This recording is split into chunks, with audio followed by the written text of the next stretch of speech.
Faites pas ça, hein. C'est horrible. J'ai envie de vomir, mais... J'ai couru 100 km sans m'arrêter et c'était l'une des pires expériences de ma vie. Je vous invite à regarder cette vidéo. Moi, c'est Alexis Mathieu, je suis coach sportif et si tu veux réveiller quelque chose en toi, tu es au bon endroit. On est arrivé sur le parc de la Victoire et j'ai jamais autant stressé de ma vie comme ça. J'ai envie de tout donner. Je me retrouve avec presque 1600 km depuis le début de l'année, une centaine d'heures de vélo. La course bien se passer jusqu'à 60-70 tirons le plus possible, 1100 mètres de dénivelé. L'objectif c'est clairement d'aller viser 12h30, ce qui fera une allure de 7,30 au kilomètre et 8 km/h, de ne rien lâcher. Clairement il va falloir que je m'accroche à ce que j'ai de plus fort, c'est le mental. Samedi matin, 6h, je check un petit peu le matériel, la nutrition. La pression se fait vraiment ressentir quand on arrive sur la zone de départ. On voit que les visages sont assez fermés. 2000 personnes, je pense. Relativement froid, très très frais. Il faisait 3-4 degrés, donc sortie de l'été, ça pique un petit peu.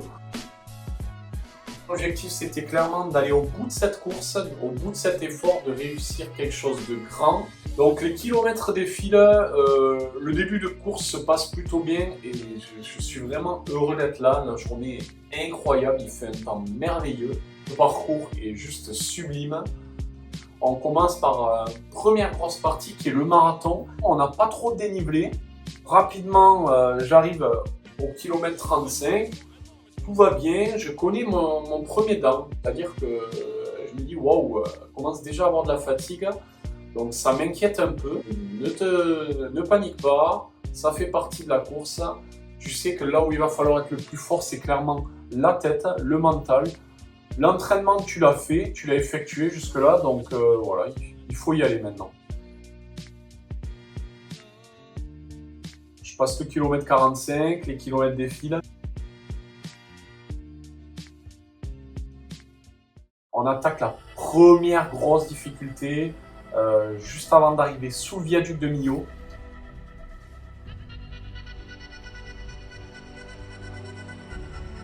Et là, les choses se compliquent. Je me mets clairement à l'arrêt dans la côte, je n'arrive pas à marcher. J'ai une douleur vive sous le pied gauche qui me prend et qui me fait terriblement mal. Je change de paire de chaussettes, je change de paire de chaussures et j'enfile le débardeur pour être plus à l'aise. J'avance dans cette côte difficilement, très difficilement, mais c'est mon plus gros down de la course à l'heure actuelle. Et finalement, j'arrive à la hauteur du viaduc, la côte passe et ça va de mieux en mieux. Ça va de mieux en mieux, j'arrive à reprendre du rythme sur le plat. La descente se passe très très bien. Mais bon, clairement, je me dis à ce stade-là, pourquoi je fais ça? Et clairement, je ferai plus jamais ça de ma vie, c'est affreux quoi. Hop, je t'arrête tout de suite, va dans la description de cette vidéo, je t'ai mis ma méthode 100% gratuite qui va booster ton cardio. Alors, on a une déclaration à faire. C'est la seule et unique fois que je fais ça, je vous le promets. De ta vie. Ouais, de ma... Pas de cette année, hein. Non, de ma vie. De ta vie. Parce que franchement, faites pas ça, hein. Franchement, faites pas ça. Ça va comment? Au ventre, j'ai envie de vomir, mais j'ai vraiment bien mangé, donc il va falloir essayer de continuer. Une grosse douleur au pied qui arrivait. Ça va mieux là? Et là, dans la descente, ça va. Sur le plat, ça a l'air d'aller, mais c'est les montées, j'arrive presque pas à marcher, quoi. J'arrive pas à appuyer le devant du pied, quoi. On verra. Je suis qu'à la moitié de la course, hein. Ce faux plat, je vous avoue, fait presque 8 km et m'a fatigué. Clairement, dans la tête, c'était un petit peu long, un petit peu chiant. Mais je prends le temps, j'avance. Kilomètre 60. Après avoir reçu le soutien de ma famille, qui d'ailleurs a été très bref parce que j'étais tellement dans le mal que je leur ai juste dit « c'est horrible ». J'étais trop dans le mal, quoi.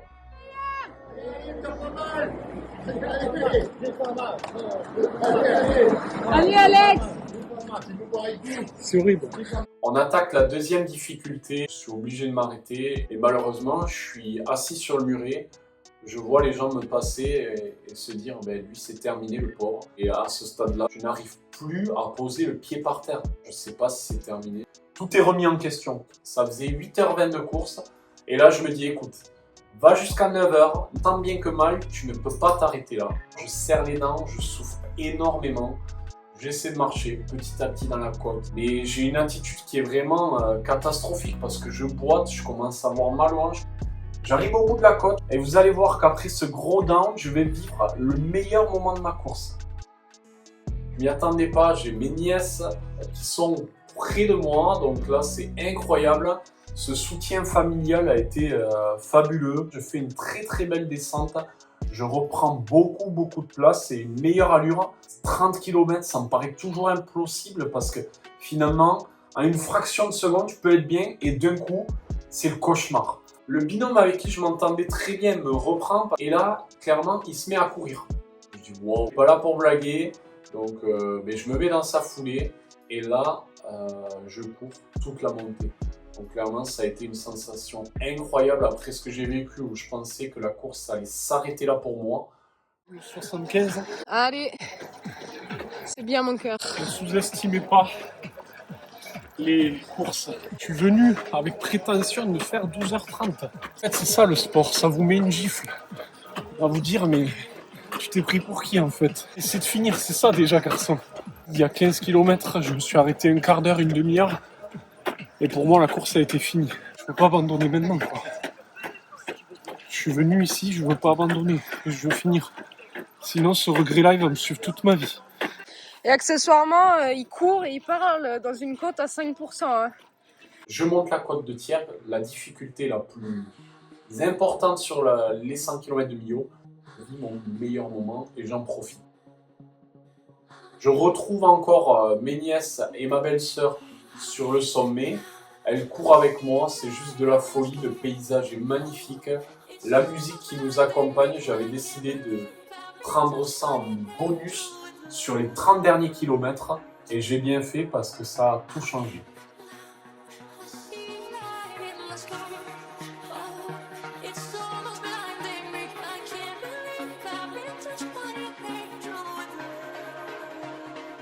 La nuit arrive, j'enfile un t-shirt, j'enfile mon haut, le petit gilet pour être visible, la frontale, la dernière côte arrive, la dernière côte fait son apparition.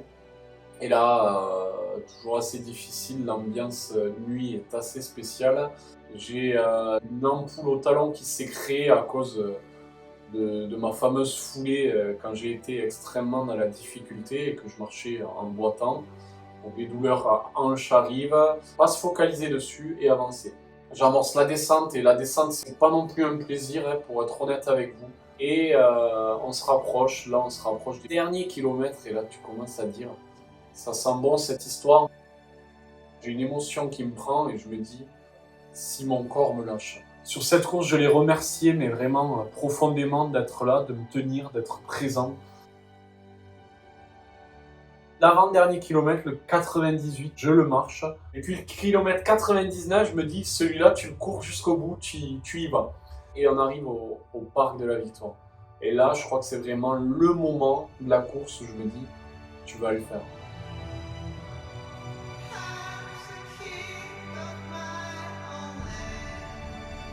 Donc j'arrive sur les derniers mètres et je veux marcher juste pour profiter de l'événement, quoi. Je me dis, j'y suis et kiffe, c'est bon, tu vas y arriver.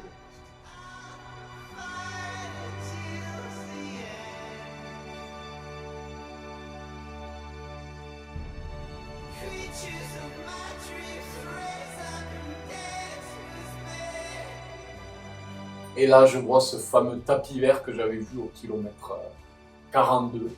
Il est sous mes yeux. L'émotion me prend, je trouve ça mais juste fabuleux. Ce rêve qui devient réalité.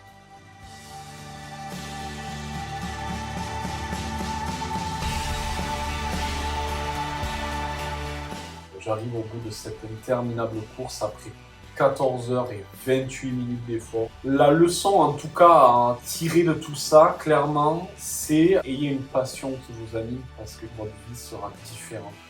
Elle sera juste folle. Je vous dis à très vite pour retrouver de nouvelles aventures.